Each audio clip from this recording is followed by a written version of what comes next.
message qu'ils ont amené était une question de rapatriement seulement. Rapatriement volontaire, comme il le disait. Mais je ne peux pas dire que nous l'avons accueilli favorablement. Nous l'avons accueilli négativement parce que il n'est pas temps de retourner au Burundi, de se rapatrier au Burundi, parce que le Burundi n'est pas sécurisé pour le moment. Nous les avons donné des exemples. Au Burundi, les défenseurs des droits de l'homme, ils sont maltraités. Récemment, vous avez entendu les défenseurs de l'homme, des droits de l'homme, qui ont été arrêtés et emprisonnés.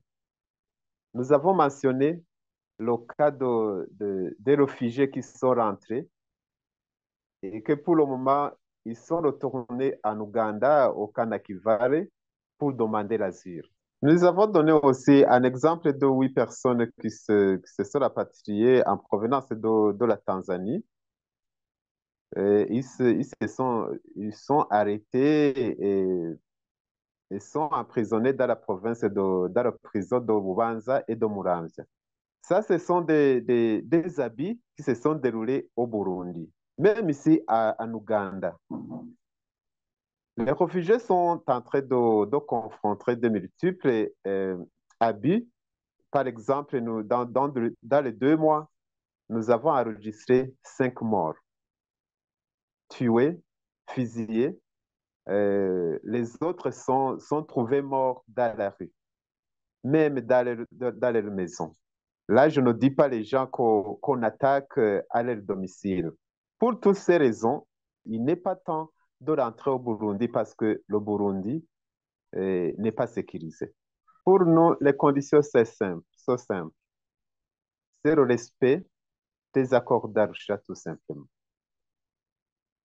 Deuxièmement, c'est le retour de la paix et de la sécurité au Burundi.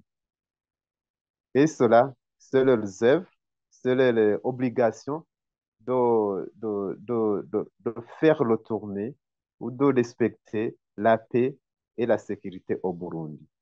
Troisièmement, c'est de cesser à maltraiter ou à poursuivre les personnes, les opposants du parti ou du pouvoir CNDD-FDD. C'est tout.